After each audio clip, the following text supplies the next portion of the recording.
इस बुलेटिन के प्रायोजक हैं योगमणि इंस्टीट्यूट ऑफ नर्सिंग।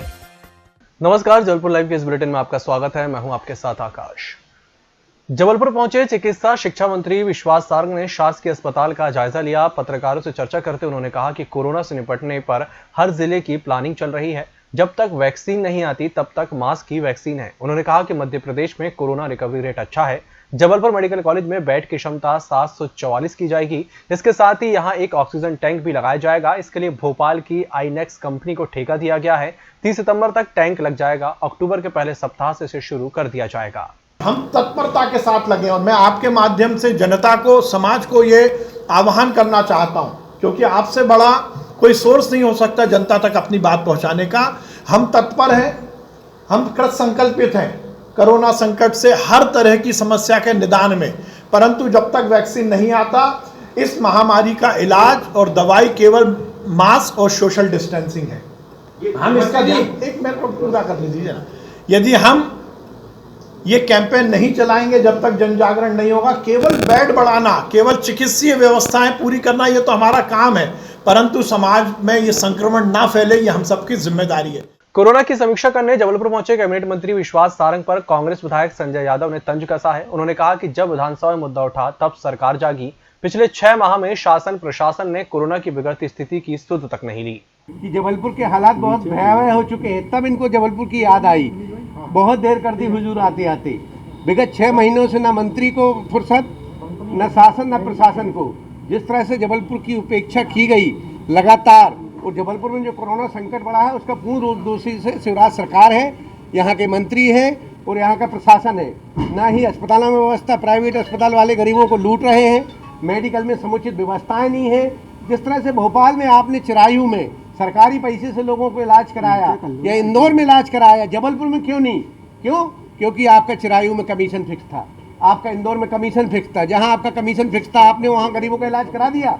जबलपुर में आपकी किसी अस्पताल वाले से सेटिंग नहीं हो पाई थी, इसलिए यहाँ कोई अस्पताल को इन्होंने निःशुल्क इलाज नहीं किया। लोगों के घर बर्बाद हो गए। जो कोरोना पीड़ित था, लोगों को कहाँ से कैसे 5-5 लाख वसूले गए हैं। ये जबलपुर के साथ बहुत अन्याय यहाँ के शासन और प्रशासन ने किया है। अभी हम लोगों की ये मांग है, जिस तरह से आपने इंदौर में और भोपाल में फ्री इलाज की व्यवस्था की थी, यहाँ भी एक अस्पताल बनाया जाए और वहाँ फ्री निःशुल्क इलाज हो, और जिन लोग गरीबों का इलाज में पैसा लग चुका है उनके इलाज की राशि वापस की जाए। जैसा भोपाल के साथ हुआ वैसा जबलपुर के साथ क्यों नहीं?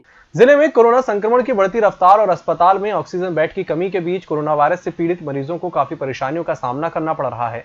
ऐसे हालात में शहर के एक डेडिकेटेड हॉस्पिटल बनाने की मांग जोर पकड़ रही है। इस बीच पूर्व राज्य मंत्री शरद जैन द्वारा अपने कार्यकाल में मड़ोताल में बनाए गए सामुदायिक स्वास्थ्य केंद्र को कोविड केयर सेंटर के रूप में शुरू कराने का प्रयास किया जा रहा है। दरअसल ये स्वास्थ्य केंद्र काफी दिनों पहले बनकर तैयार हो चुका है, लेकिन प्रशासनिक लापरवाही से स्वास्थ्य केंद्र की इमारत धूल खा रही है। प्रशासन का कहना है कि कोविड केयर सेंटर प्रारंभ करने के लिए निरीक्षण कार्य पूरा हो चुका है और आने वाले दिनों में 70 बेड के साथ कोविड केयर सेंटर का शुभारंभ किया जाएगा।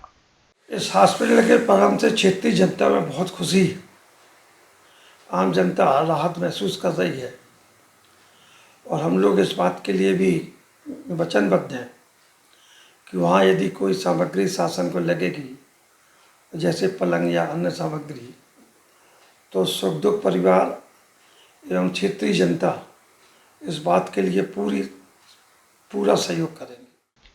मध्य प्रदेश में लगातार पशु क्रूरता के मामले में बढ़ोतरी हो रही है और प्रशासन है कि इस ओर बिल्कुल भी ध्यान नहीं दे रहा। राजधानी भोपाल के बाद अब संस्कारधानी जबलपुर में पशु क्रूरता का एक मामला सामने आया है। वायरल वीडियो में 3 लड़के एक मूक जानवर श्वान को उठाकर पुल से नीचे पानी में फेंकते हुए दिख रहे हैं।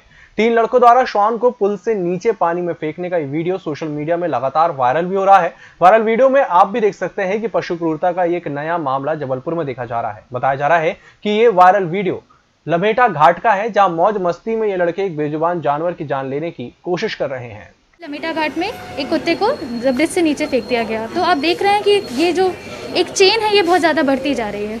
तो मुझे उसी के खिलाफ, क्योंकि मेरा यहाँ पे एनजीओ है, तो मैं यहाँ पे कंप्लेंट करने आई थी। एफआईआर यहाँ पे लॉन्च होगी और उसके बाद सारे रीजनेबल एक्शंस लिए जाएंगे। पशु क्रूरता से संबंधित शिकायत मिली है, वो संबंधित अधिकारी, बड़े अधिकारियों के पास हम लोग भेज देंगे। जिस थाने से संबंधित होगी, जहाँ से अधिकारी निर्देश करेंगे वहाँ से कार्रवाई हो जाएगी। शहर में कोरोना का विस्फोट जारी है। प्रतिदिन 150 से 200 कोरोना पॉजिटिव मरीज सामने आ रहे हैं। हालांकि इस दौरान लोगों के स्वस्थ होने का सिलसिला भी जारी है। मंगलवार को 211 व्यक्तियों को डिस्चार्ज किया गया। वहीं बीते 24 घंटे के दौरान कोरोना के 244 नए मरीज सामने आए। डिस्चार्ज हुए 211 व्यक्तियों को मिलाकर जबलपुर में कोरोना के संक्रमण से मुक्त होने वाले मरीजों की संख्या 6,913 हो गई है। विगत 24 घंटों में संक्रमित व्यक्तियों की संख्या 244 है। आज दिनांक तक कुल संक्रमित व्यक्तियों की संख्या 8,491 है। एक्टिव केस 1446 है। मृत व्यक्तियों की संख्या 2 है। आज कुल मृत व्यक्तियों की संख्या 132 है। कुल सस्पेक्ट व्यक्तियों की संख्या 2031 है। कुल कंटेनमेंट क्षेत्र 40 है।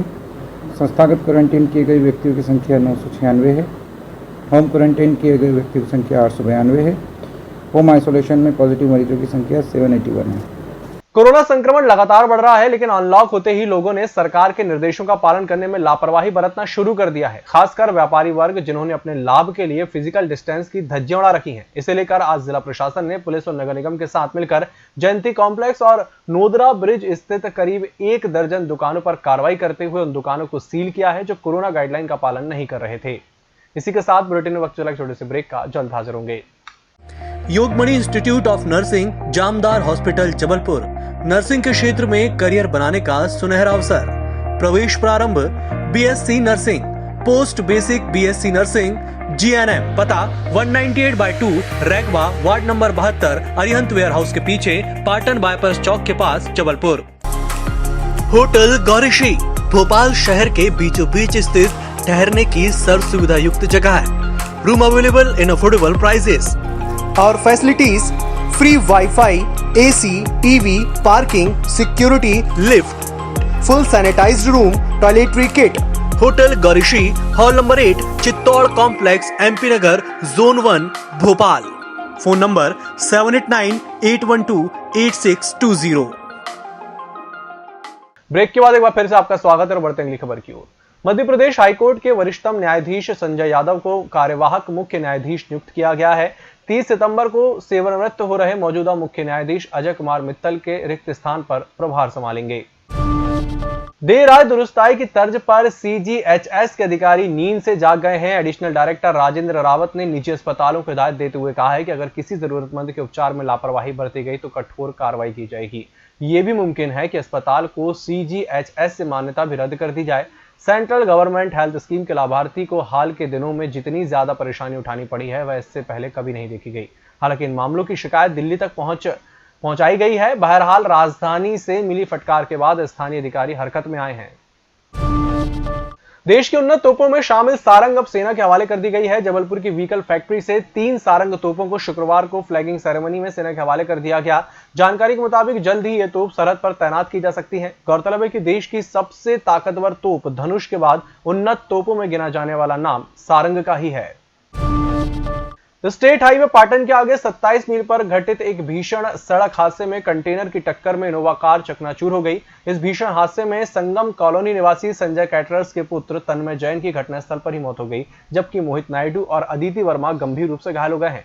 प्राप्त जानकारी के अनुसार जबलपुर संगम कॉलोनी निवासी तन्मय जैन, मोहित वर्मा मंगलवार को इनोवा गाड़ी से तेंदुखेड़ा किसी काम से गए थे। काम पूरा होने के बाद तीनों इनोवा से ही जबलपुर लौट रहे थे। तभी पाटन के पास स्थित 27 मील पहुंचे ही नहीं थे कि सामने से एक तेज रफ्तार कंटेनर ने उनके वाहन को टक्कर मार दी। टक्कर इतनी जबरदस्त थी कि उनका वाहन सड़क से चलकर किनारे जा गिरा और सड़क किनारे गिरकर पूरी तरह से चकनाचूर हो गया। हनुमानताल थाना अंतर्गत दहेज के लिए मारपीट, गाली गलौज करने वाले ससुराल वालों के खिलाफ आसन बानो और उसका परिवार पुलिस अधीक्षक कार्यालय पहुंचा, जहां पीड़ित महिला ने एसपी सिद्धार्थ बहुगुणा से मदद की गुहार लगाई।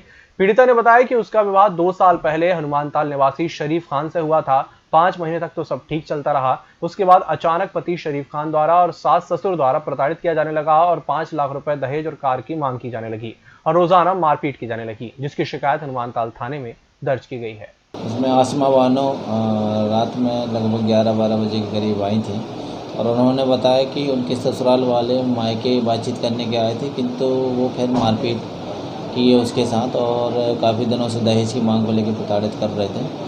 उनकी रिपोर्ट पर हमने ससुराल पक्ष के विरुद्ध लड़के एवं उसके लड़की के सास ससुर और ननंद के विरुद्ध जो है 294 323 506 34 और 498 का अपराध दर्ज किया है और इसमें जो भी इंग्रेडिएंट्स आ रहे थे उन पे अपराध दर्ज कर लिया गया है, विवेचना में है। जो भी और नए तथ्य आएंगे उसके हिसाब से कार्रवाई जारी रहेगी। इस बुलेटिन में फिलहाल इतना ही। इसी के साथ मुझे दीजिए इजाजत। नमस्कार।